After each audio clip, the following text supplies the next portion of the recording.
Hello friends, welcome to my channel. Today I am going to read editorial A Medical Oxygen Access Gap SE Asia Must Bridge by Saima Wazid. She is Regional Director, World Health Organization, Southeast Asia. Oxygen is a life-saving essential medicine with no substitute because of the complexity of the industrial production process. There are many challenges in access to medical oxygen, such as availability, quality, affordability, management, supply, human resources capacity, and safety. Some 5 million people around the world lack access to safe, quality, and affordable medical oxygen. The Lancet Global Health Commission on medical oxygen security highlights a stark reality that South Asia and East Asia and the Pacific have the highest unfulfilled demand for medical oxygen. The oxygen service coverage gap in these two regions is 78% and 74% respectively, and there is a clear and urgent need for action to rectify this. The COVID-19 pandemic exposed vulnerabilities in oxygen infrastructure, particularly in low and middle income countries. While that crisis did trigger emergency interventions to alleviate the situation, long-term progress has been slow.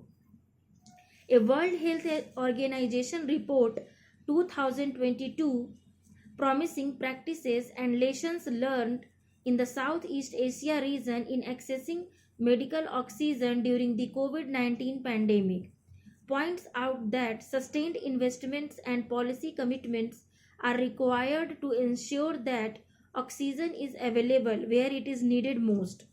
WHO's access to medical oxygen resolution and the Lancet Global Health Commission on medical oxygen security provide a roadmap for scaling up solutions, but its implementation requires urgent action. Governments, global health agencies, industry, and civil society must come together to close the oxygen gap.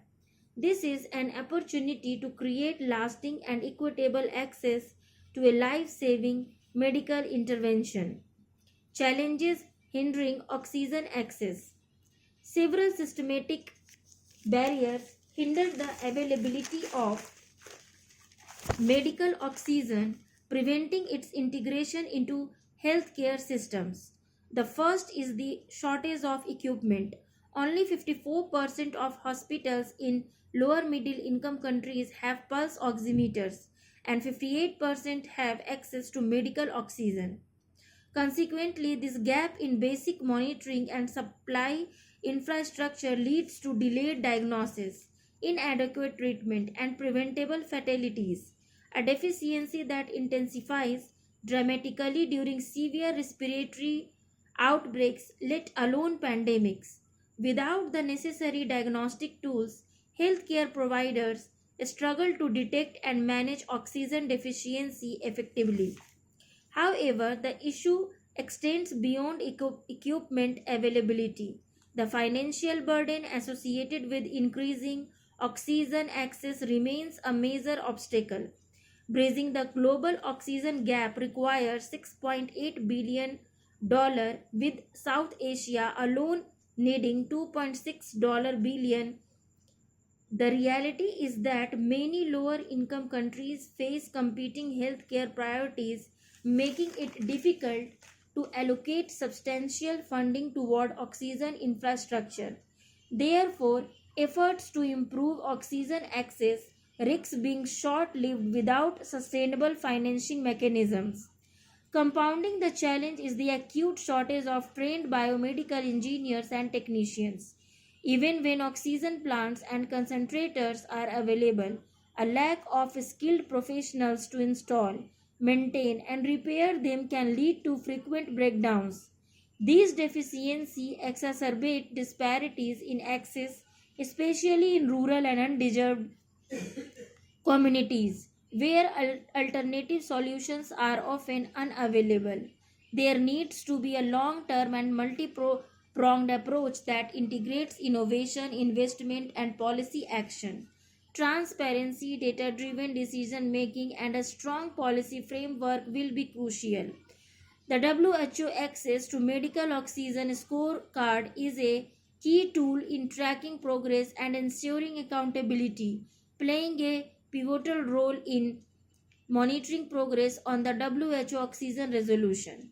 The resolution calls for reporting on progress in the implementation of this resolution to the Health Assembly in 2026, 2028, and 2030. National government should develop medical oxygen scale up plans with support from WHO to strengthen oxygen ecosystems, allocate resources effectively, and address infrastructure gaps. Tailoring this strategy to healthcare needs can create sustainable, resilient oxygen delivery models. In Southeast Asia, WHO has facilitated intra-regional cooperation between countries to build capacity. In partnership with Nepal's National Health Training Center, WHO facilitated training for biomedical engineers and technicians, leading to the installation of the state of the art PSA oxygen plants in Bhutan. The training will ensure sustainable operations and maintenance, and this model of cross border collaboration can be replicated across lower middle income countries. Infrastructure is insufficient. Ensuring a stable oxygen supply requires strong partnerships between governments, the private sector, and the international organizations. WHO emphasizes local manufacturing to reduce import dependence, cut costs, and improve accessibility. Decentralized production can address supply imbalances and enhance last mile delivery.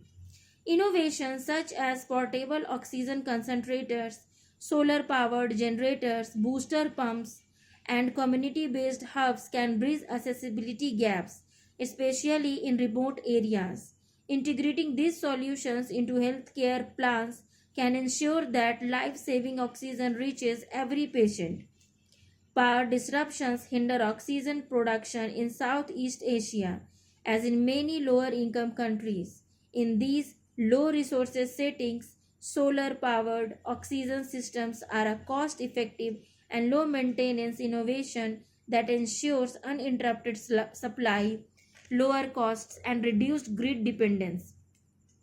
Ethiopia and Nigeria have successfully implemented solar powered oxygen delivery systems in remote healthcare facilities, improving access and saving lives. The Southeast Asia region should promote and invest in the solarization of oxygen plants to ensure a stable supply amid energy insecurity and health crisis. Strengthening oxygen ecosystems. Bridging the oxygen gap required a unified multi-stakeholder approach. Governments should lead the way by integrating oxygen access into universal health coverage and emergency preparedness plans. A clear regulatory framework should be established to ensure the quality and the safety of medical oxygen, along with standardized protocols for storage, transportation, and distribution. These measures will be needed for sustaining long term availability of quality medical oxygen. The private sector must also invest in local production and supply chain optimization. Industry players have a crucial role in developing cost effective, scalable solutions that cater to the specific needs of lower middle income countries. Further, global health agencies must ensure that oxygen access remains a funding priority, facilitating financial support for infrastructure development, equipment procurement, and workforce training. Academia and research institutions can contribute by focusing on low cost, innovative oxygen solutions tailored for middle income countries. Prioritizing affordability, efficiency, and adaptability will be key. Using digital technology for real time monitoring, predictive demand analytics, and supply chain management can further enhance the efficiency of oxygen delivery systems. Oxygen crisis is a solvable problem that demands coordinated action, sustainable financing, and a strong political will.